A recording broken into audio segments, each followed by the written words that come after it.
नमस्कार, स्वागत है आप सभी का हमारे खास प्रोग्राम डियर जिंदगी में। ये एक प्रोग्राम है जहां पर हम मेडिकल एक्सपर्ट को बुला करके उनके साथ चर्चा करते हैं और किस तरह से वो घर बैठे महिलाओं को या पुरुषों को इलाज दे सकते हैं, उस पर भी बात करते हैं।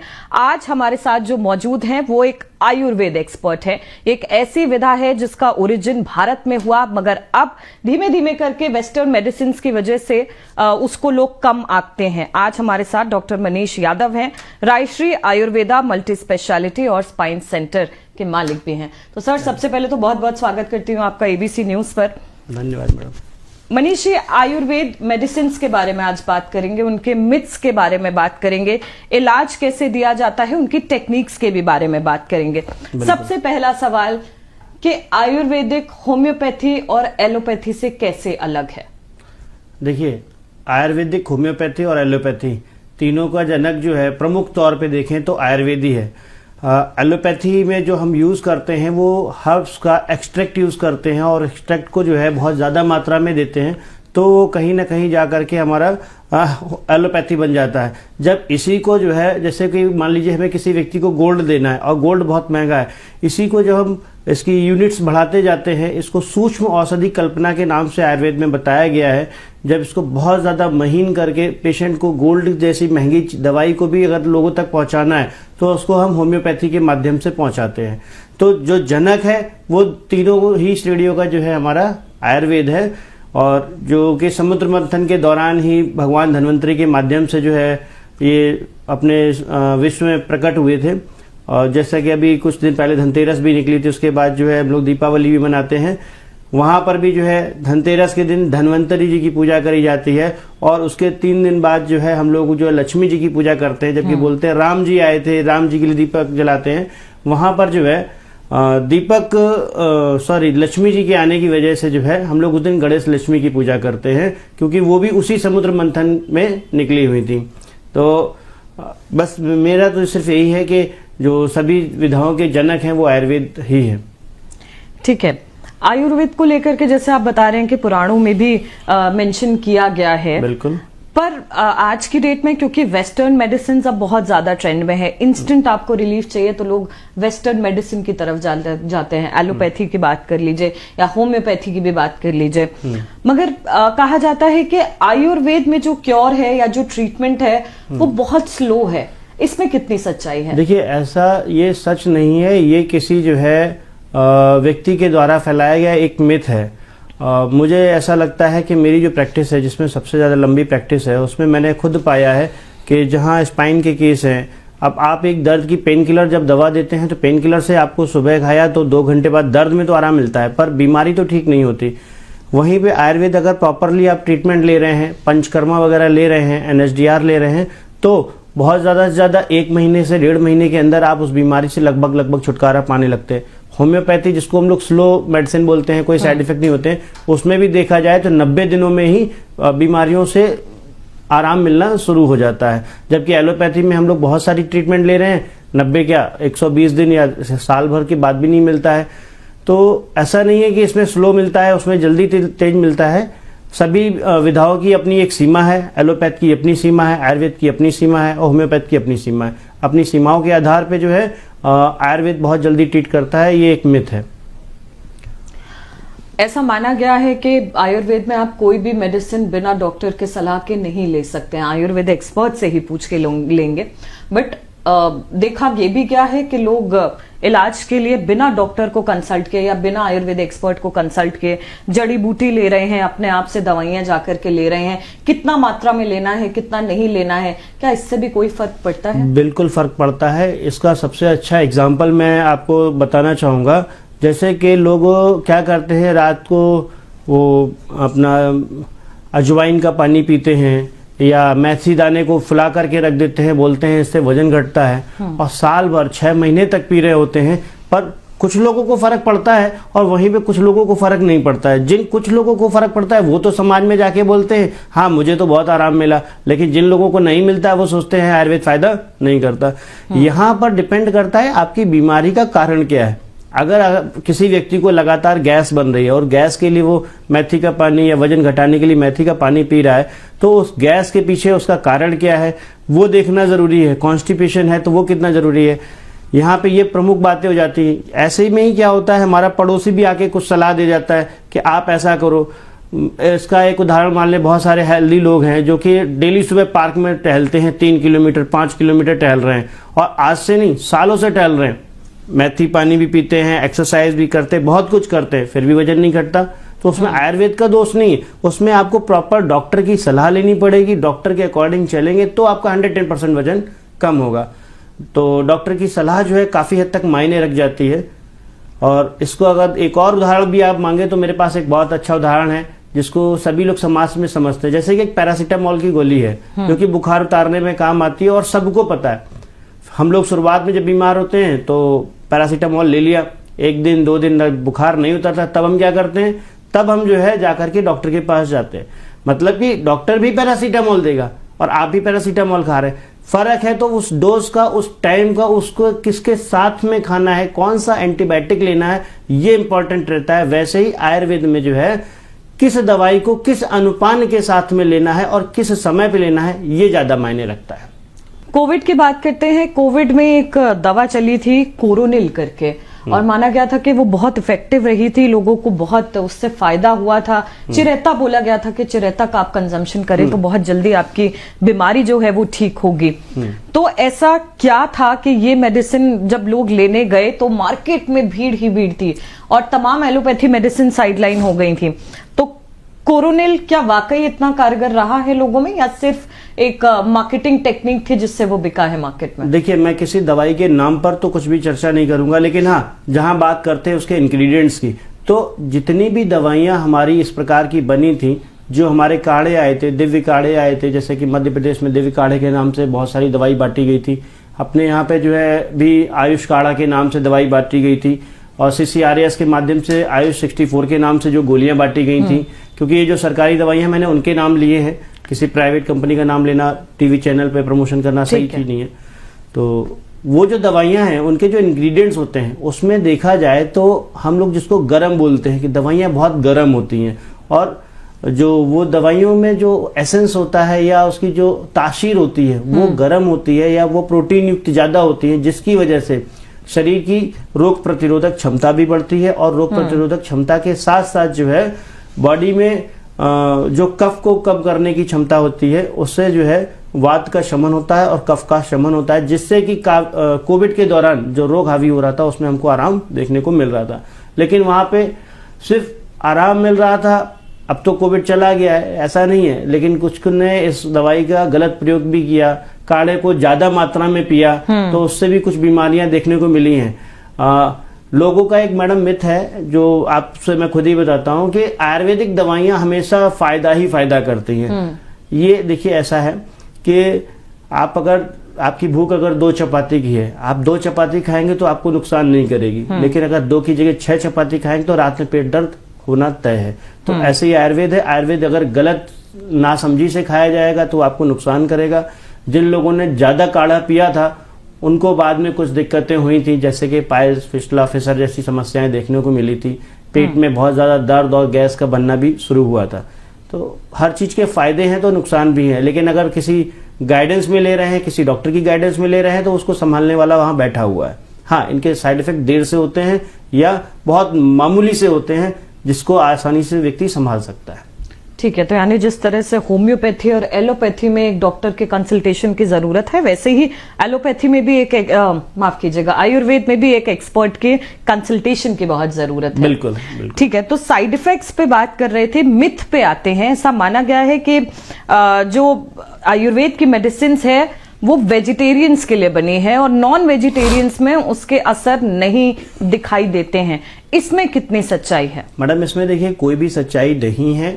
आयुर्वेद की बुक्स में भी जो है नॉनवेज खाने के लिए बोला गया है, और नॉनवेज को आहार के रूप में देखा गया है, जरूरत के हिसाब से देखा गया है। और बहुत सारी दवाइयों में, आयुर्वेद की दवाइयों में भी समय समय पर हम लोगों ने नॉनवेज का प्रयोग किया गया है। ऐसा नहीं है कि सारी दवाइयों में नॉनवेज होता है, ऐसा भी नहीं है कि कुछ खास विशेष वर्ग की चीजें ही चाहिए पड़ती हैं, लेकिन हाँ, नॉनवेज हमारे लिए एक प्रोटीन का बहुत गहरा स्रोत है। मांस रस के ऊपर बहुत बड़ा चैप्टर भी है, तो जंगल मांस है, इस प्रकार के जो है मांस के ऊपर चर्चा है उसमें। और ये मिथ है कि आयुर्वेदिक दवाइयाँ मांसाहारी लोगों पे फ़ायदा नहीं करती हैं, ऐसा कुछ भी नहीं है, दोनों पे फ़ायदा करती हैं।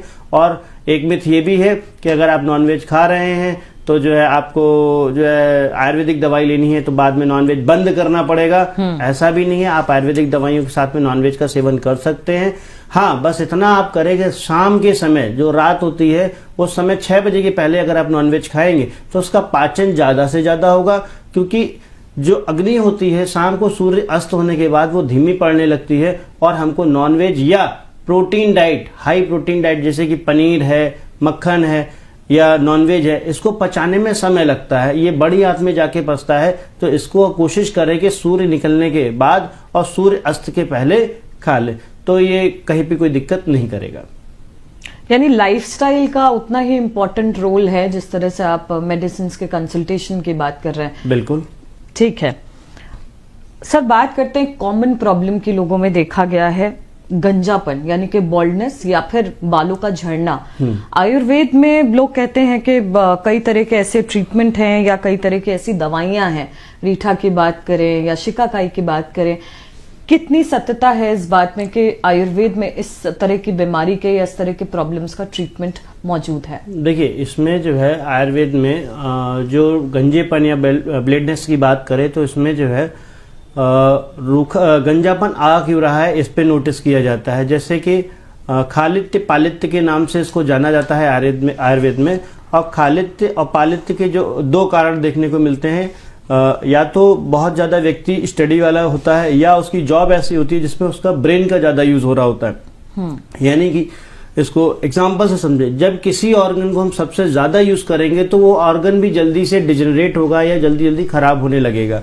इसी तरीके से जो व्यक्ति बहुत ज्यादा सोचते हैं, बहुत ज्यादा पढ़ाई का या स्टडी का काम करते हैं, तो आप देखेंगे उन लोगों के बालों पे ज्यादा असर देखने को मिलता है। वहीं जो लोग चिंतन का काम कर रहे हैं, वो पढ़ाई तो नहीं कर रहे हैं पर बिना मतलब की चिंता बहुत ज्यादा कर रहे हैं, तो उनके भी बाल जल्दी जाते हैं।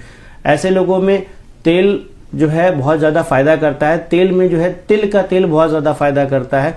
अब तिल के तेल में रीठा डाला जाए, सिकाकाई डाली जाए या इसके अलावा भी बहुत सारी दवाइयां हैं, उनको डाल करके भी बालों को उगाया जाता है। अगर जो एक थेरेपी की बात करें तो जो बहुत कारगर है उसमें जोक चिकित्सा बहुत ज्यादा कारगर है बालों को उगाने के लिए। इसमें आपको देखने को मिलेगा जोंक का तेल भी मिलता है, जोंक के जो है जोंक लगाई भी जाती है। और इसी से एक नई मॉडर्न थेरेपी बनी है PRP therapy, plasma rich therapy, जिसको लोग कराते हैं घुटने के लिए, बालों के लिए या कहीं पे दर्द को कम करने के लिए भी कराते हैं। तो ये एक नई थेरेपी जो मॉडर्न ने बताई है, ये पहले भी होती थी, अब मॉडर्न इसको अपना मानता है। कुछ समय पहले शायद साल भर पहले देखा था कि हमारे ही मेडिकल कॉलेज में एक ऑपरेशन पीआरपी का केस किया गया, उससे बाल उगाए गए। तो ये लीच थेरेपी से या दूसरी दवाइयों से भी कर सकते हैं।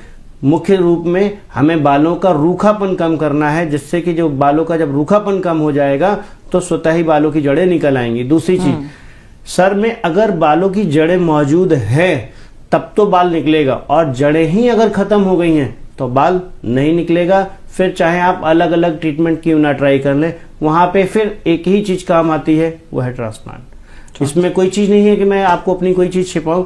हाँ, अगर बाल छोटे छोटे भी हैं, कमजोर हैं और दिख रहे हैं आपको, अगर मतलब पास से देख रहे हैं बाल दिख रहे हैं, तो 110% आपको ये आयुर्वेद से वापस मजबूत और बड़े और मोटे निकल आएंगे।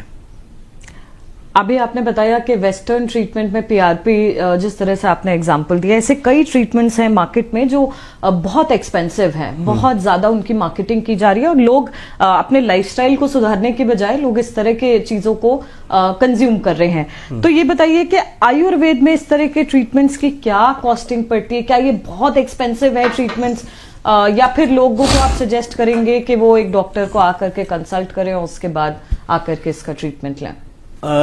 देखिए मैडम, जो महंगाई है उस महंगाई को देखते हुए जो आयुर्वेद की दवाइयां हैं कहीं ना कहीं वो भी महंगी हुई हैं। और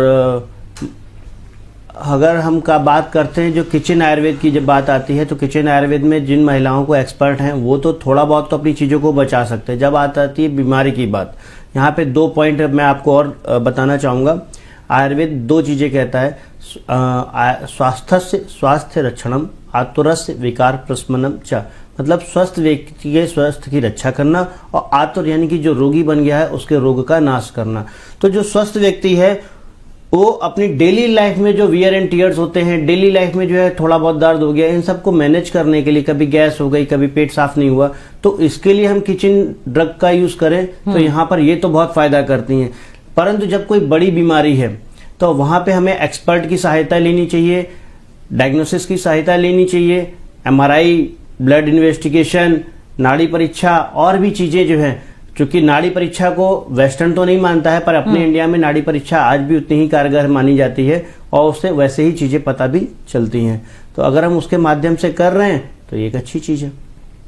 एक कॉमन प्रॉब्लम लोगों में देखा गया है शुगर यानी कि डायबिटीज। ऐसे कई लोग हैं जो डायबिटीज में टाइप 2 या कई तरह के ऐसी बीमारियों से ग्रसित हैं। डायबिटीज का क्या कोई इलाज है आयुर्वेद में? बिल्कुल 110% आयुर्वेद में डायबिटीज का इलाज है। मैंने अपने शब्द को फिर से रिपीट करूं, 110% टाइप 2 डायबिटीज का इलाज आयुर्वेद में है। टाइप 2 डायबिटीज तो देखा जाए तो कोई बीमारी ही नहीं है। टाइप 2 डायबिटीज हमारी डेली जो लाइफ स्टाइल है ना वो डिस्टर्ब होती है, उसकी वजह से बनती है। अगर हम अपनी लाइफ स्टाइल में सुधार कर लें, चीजों को समझ लें कि ये हो क्यों रही है, तो इस बीमारी से मुक्ति पाई जा सकती है। टाइप 2 डायबिटीज जो होती है हमारी बॉडी में इंसुलिन रेजिस्टेंट पैदा करती है। मतलब कि जो है हमने कोई भी चीज खाई, एग्जाम्पल में हमने आज एक सेब खाया, अब हमारे बॉडी में पहले से खूब सारी शक्कर भरी हुई है और हमने जब सेब भी थोड़ा सा खाया, सेब एक हेल्दी फल है, जब खाया पर उस सेब से जो मिलने वाली शुगर है वो जाएगी कहाँ? तो वो हमारी ब्लड स्ट्रीम में घूमती रहती है, क्योंकि बॉडी हमारी मना कर देती है अब ज्यादा शक्कर नहीं ले सकते, ओवरलोड हो रही है हमारी शक्कर, इसलिए वो बॉडी को मना कर देती है और समय के साथ धीरे धीरे ये यूरिन के माध्यम से या किसी न किसी दूसरे लक्षणों में हमें देखने को मिलती है। रही बात इसको ठीक करने की, तो बहुत ही अच्छा तरीका है, आप अपने खाने में 700 किलो कैलोरी की डाइट खाएंगे तो बहुत जल्दी इससे निजात पाएंगे। ये बात अलग है कि 700 किलो कैलोरी की डाइट को मेंटेन करने के लिए आपको अच्छे गाइडेंस या डाइटिशियन की जरूरत पड़ेगी। 700 किलो कैलोरी की डाइट खाएं 24 घंटे में और उसके साथ साथ एक्सरसाइज करें, पंचकर्मा करें, जिससे कि जब आप अपना कैलोरीज कम कर रहे होंगे तो जो इम्यूनिटी लॉस होगा वो पंचकर्मा के माध्यम से आपको बराबर में बैलेंस पे रखेगा, आप कोई दूसरी बीमारी वो पकड़ेंगे नहीं और बहुत ज्यादा से ज्यादा 90 दिन के अंदर आप पाएंगे कि आपकी डायबिटीज धीरे धीरे नॉर्मल होने लगी है। और डायबिटीज का एक मिथ और भी है मैडम, मैं आपको बताना चाहूंगा। हम लोग जो सुबह सुबह चेक करते हैं घरों में, सुबह उठे खाली पेट शक्कर चेक कर ली, फिर खाने के बाद चेक कर ली, हमको इससे शक्कर पता चलती। देखिए हमने जो 24 घंटे में खाया यानी कि रात को जो खाया उसका जो ब्लड स्ट्रीम में शुगर का लेवल है वो हम सुबह खाली पेट देखते हैं, और खाने के बाद जो हमारे 2 घंटे में ब्लड के अंदर जो शुगर आई हम उसको चेक करते किस लेवल पे हमारे इंसुलिन ने उसको मेंटेन किया और कितनी हमारी नलियों में है। इससे हकीकत में शक्कर की बीमारी का नहीं पता चलता। अगर आपको शक्कर की बीमारी पकड़नी है तो आप HbA1c का टेस्ट कराएं, जो कि 3 महीनों की जांच होती है। अगर आप उस टेस्ट को कराते हैं तो आपको असल में पता चलेगा हाँ आप शक्कर के मरीज हैं या नहीं है। इसकी रेंज 5.5 से जैसे जैसे बढ़ती जाती है वैसे वैसे आप गंभीर मरीज बन जाते हैं। मेरे पास बहुत सारे ऐसे मरीज हैं जो एलोपैथी की दवाइयाँ वेस्टर्न मेडिसिन की दवाइयाँ खा रहे हैं और वेस्टर्न मेडिसिन की दवाइयाँ खाने के बाद उनका HbA1c 10 और 11 के आसपास है। फिर होता क्या है, अचानक से आपकी इंसुलिन चालू होती है या अचानक से कोई ना कोई रिस्क फैक्टर आपको देखने को मिल जाता है। तो आप अपने HbA1c पे फोकस करिए। अगर आप डाइट को, एक्सरसाइज को मॉडिफाई करेंगे, लाइफ स्टाइल को मॉडिफाई करेंगे, सुबह टाइम पे उठेंगे, रात को टाइम पे सोएंगे, तो बमुश्किल 90 दिनों के अंदर ऑटोमेटिक आपका जो है HbA1c डाउन होने लगेगा। इसको आप हर 30 दिन पे चेक करा सकते हैं। डायबिटीज के पेशेंट्स को अक्सर सजेस्ट किया गया है कि वो फास्टिंग करें, तो फास्टिंग से ऐसा माना गया है कि फास्टिंग से वीकनेस बहुत ज्यादा होती है, तो इसको आप कैसे देखते हैं? अभी एक चलन चला है इंटरमीडिएट फास्टिंग, यानी कि 6 घंटे की फास्टिंग, 8 घंटे की फास्टिंग, 12 घंटे की फास्टिंग। देखिए फास्टिंग करने से आपका ब्लड शुगर लेवल तो कम होगा, लेकिन क्या आप उसके बाद खाएंगे नहीं। जब भी आपको भोजन करना है तो इंसुलिन आपको जो पेनक्रियास देने वाला है, जो बना करके देने वाला है, वो अगर इंसुलिन मेंटेन नहीं होगी तो आपको शुगर में बहुत ज़्यादा फायदा नहीं मिलेगा। हाँ, आप फास्टिंग करके जो है कुछ स्तर तक अपना डायबिटीज तो कंट्रोल में ला सकते हैं, पर उसको ठीक नहीं कर सकते। ठीक करना और कंट्रोल करना दो अलग अलग बातें हैं। ठीक करने के लिए आपको आपके HbA1c को कम करना है, और वो रेगुलर डाइट को लेते हुए ही कम कर सकते हैं। अगर वीकनेस आ गई तो एक बीमारी तो छोड़ दी, दूसरी पकड़ ली। इसको भी अगर एग्जांपल से समझाएं, आपके घर में सिंक होगा, सिंक की टोटी टूट गई, पानी गिर रहा है, आप घर से बाहर चले गए बंद करके, आप शाम को लौटेंगे तो आपके घर में क्या मिलेगा? उस कमरे में पानी भरा हुआ होगा, है ना? तो आप आए तो आप पहला काम क्या करेंगे? टोटी सही करेंगे या घर का पानी निकालेंगे? क्या लगता है मैडम? अगर आपने टोटी सही कर दी तो बीमारी को खत्म कर दिया, और आप पानी अगर निकाल लें रोज बरोज तो फिर क्या होगा? बार बार वो पानी भरता रहेगा और आप सिर्फ निकालते रहेंगे। ये इंटरमीडिएट फास्टिंग का जो तरीका है वो पानी निकालने का तरीका है, ना कि टोटी बंद करने का। टोटी बंद करना है तो कैलोरीज कम करिए, एक्सरसाइज करिए, 8 घंटे की नींद लीजिए, 2 घंटे की एक्सरसाइज करिए, और सुबह जल्दी उठिए, शाम को जल्दी सोइए। ठीक है।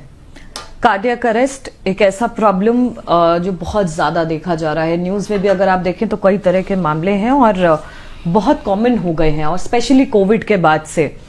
तो क्या आयुर्वेद में इसको लेकर के कोई प्रक्रिया है कि अगर हम ये लाइफस्टाइल फॉलो करते हैं या ये दवाइयां लेते हैं तो हम इससे बच सकते हैं?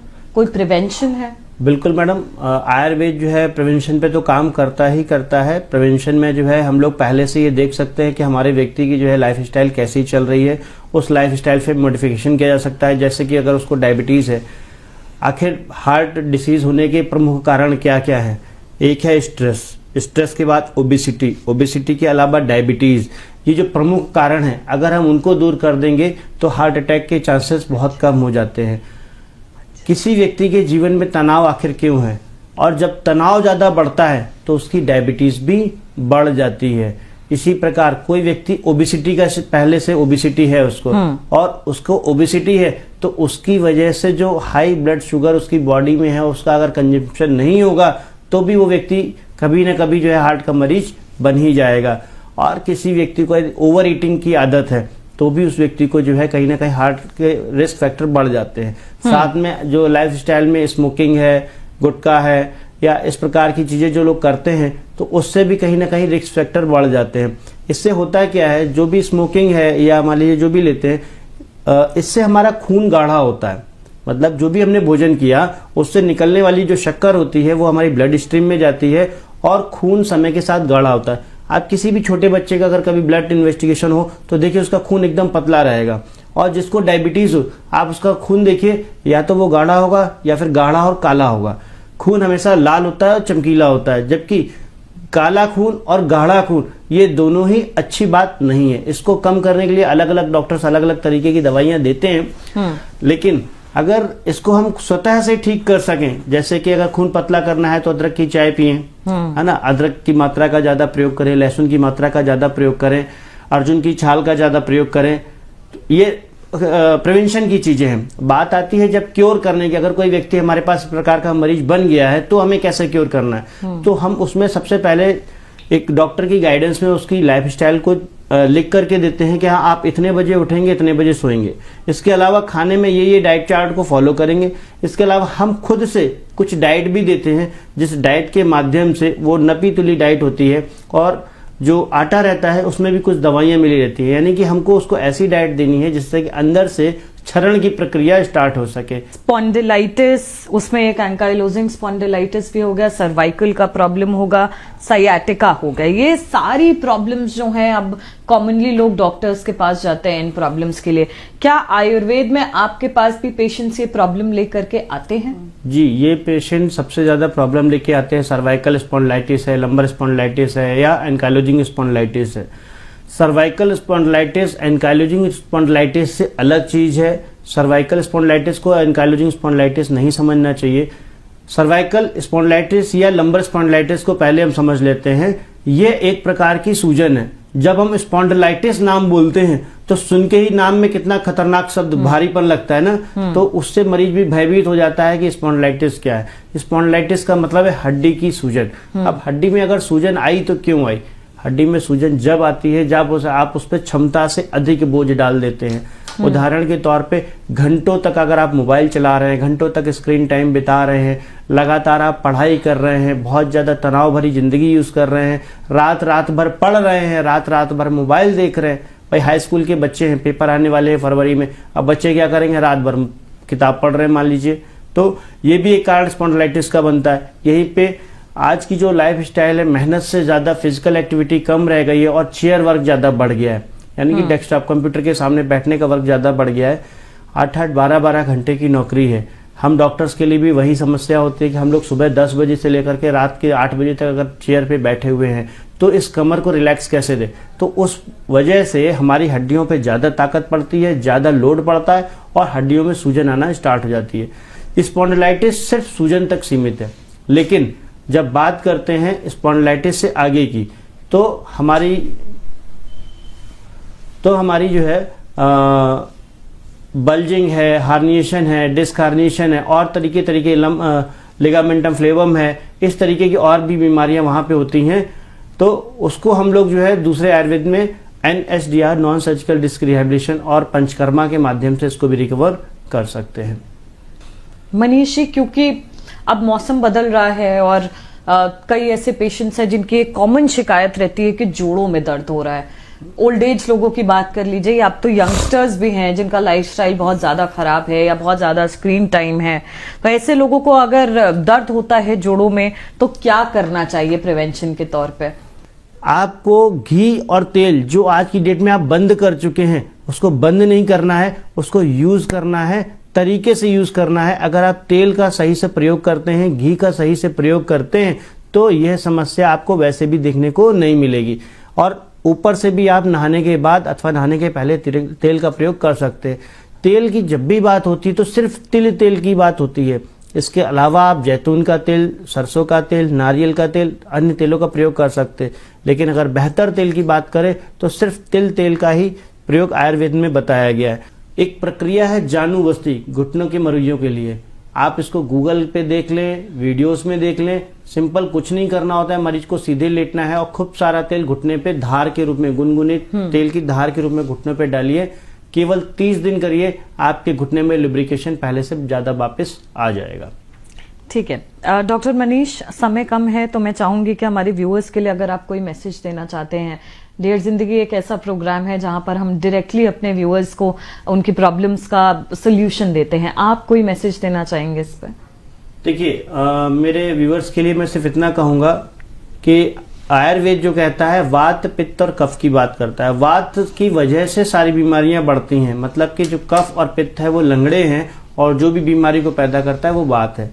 तो वात की चिकित्सा तेल है, यानी कि डेली नहाते समय तेल जरूर लगाएं, चाहे सर्दी हो चाहे गर्मी हो। दूसरी चीज कि आप देर रात तक जागने से बचें और भोजन का जो समय है कोशिश ये करें कि जितना जल्दी से जल्दी सूर्यास्त के निकट में हो सके, मैक्सिमम टू मैक्सिमम 7 और 8 बजे तक हो सके तो ये ज्यादा आपके लिए बेहतर रहेगा। और सुबह जल्दी उठें, यही मेरी आप लोगों से एक विनती है। ठीक है, thank you so much doctor हमारे साथ जुड़ने के लिए। तो आज हमारे साथ हमारे शो पे थे डॉक्टर मनीष यादव, रायश्री आयुर्वेद के एक्सपर्ट हैं, मल्टी स्पेशलिटी और स्पाइन सेंटर भी चलाते हैं। इन्होंने बताया कि किस तरह से लाइफस्टाइल में चेंजेस करके आप कई गंभीर बीमारियों से बच सकते हैं और साथ ही कोई भी मेडिसिन को आपको बिना कंसल्टेशन के नहीं लेना है, स्पेशली जब बात आयुर्वेद की होती है। एक बार फिर होगी मुलाकात एक नए एक्सपर्ट के साथ, तब तक आप देखते रहिए डियर जिंदगी।